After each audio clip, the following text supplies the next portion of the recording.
Assalamualaikum warahmatullahi wabarakatuh. Nama saya Mustika Ramadhani, NIM 1703011174. Di sini saya akan menjelaskan permasalahan tentang lahan rawa dari beberapa jurnal, yaitu yang pertama dari jurnal yang berjudul Optimalisasi Pemanfaatan Lahan Rawa Pasang Surut Melalui Pengelolaan Lahan dan Komoditas.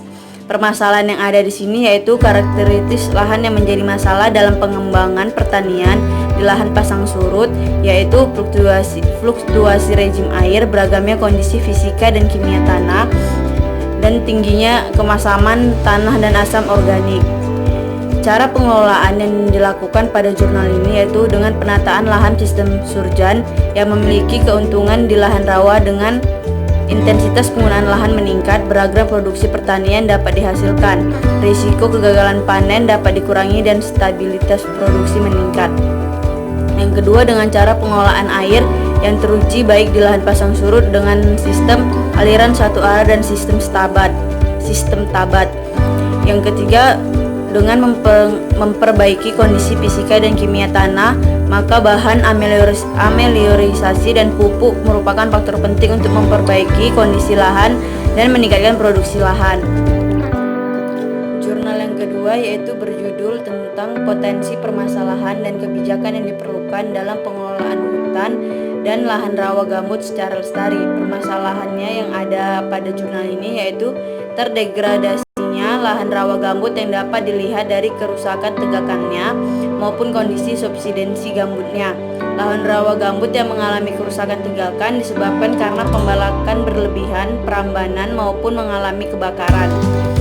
Cara pengelolaan yang dilakukan yaitu dengan hutan rawa gambut yang terdegradasi diperbaiki dengan dilakukannya rehabilitasi. Rehabilitasi yang perlu dilakukan yaitu rehabilitasi hidrologi dengan cara penambatan saluran atau drainase dengan tujuan menghambat aliran air di saluran drainase dan diharapkan air dapat meresap membasahi kembali lahan gambut sekitar saluran drainase. Dan rehabilitasi dilakukan dengan menanam jenis-jenis pohon pioner yang cepat tumbuh di lahan rawa gambut tersebut untuk segera dapat menutup keterbukaan lahan untuk menghindari kebakaran hutan, subsidensi, dan dry failure. Jurnal yang ketiga berjudul Pertumbuhan dan Hasil 3 Varietas Jagung Manis terhadap berbagai dosis pupuk organik hayati pada lahan rawa lebak. Permasalahan yang ada yaitu lahan rawa lebak yang selalu jenuh air atau tergenang sepanjang tahun dalam waktu yang lama dan tingkat kesuburan tanah yang bervariasi, tingginya kemasaman tanah serta adanya zat beracun Al dan Fe. Cara pengelolaannya dengan dilakukan pendekatan yaitu dengan penggunaan pupuk organik dan dengan penggunaan pupuk hayati pada lahan rawa dengan dosis yang berbeda-beda sesuai dengan kebutuhan lahan. Jurnal yang keempat yaitu berjudul Pengaruh Bahan Amelioran terhadap Pertumbuhan Hasil 3 Varietas Buncis di atas Sistem Surjan pada Lahan Sulfat Masam Potensial. Permasalahan yang ada pada jurnal ini yaitu kemasaman tanah sangat tinggi, kahat hara makro terutama Ca dan Mg serta adanya suhu beracun Al3+. Kondisi ini menyebabkan hasil tanaman buncis di lahan pasang surut rendah.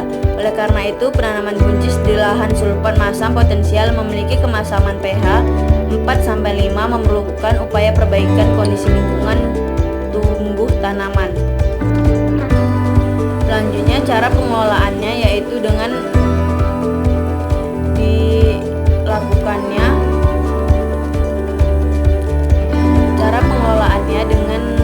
cara ameliorasi lahan merupakan salah satu cara efektif untuk memperbaiki tingkat kesuburan lahan, terutama pada lahan-lahan yang baru dibuka.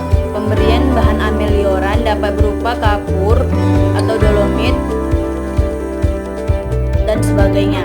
Pemberian kapur di lahan sulfat masam potensial diperlukan karena pH tanah di lahan tersebut pada umumnya rendah, sedangkan adaptasi tanaman buncis memerlukan pH antara 5-6. Pemberian kapur lebih efektif jika kejenuhan Al lebih besar dari 10% dan pH tanah itu lebih kecil dari 5. Bahan amelioran yang sering digunakan dalam budidaya sayuran yaitu salah satunya dolomit.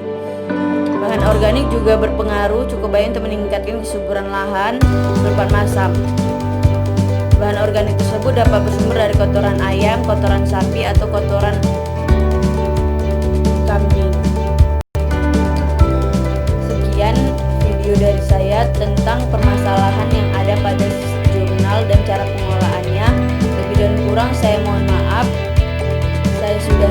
Wassalamualaikum warahmatullahi wabarakatuh.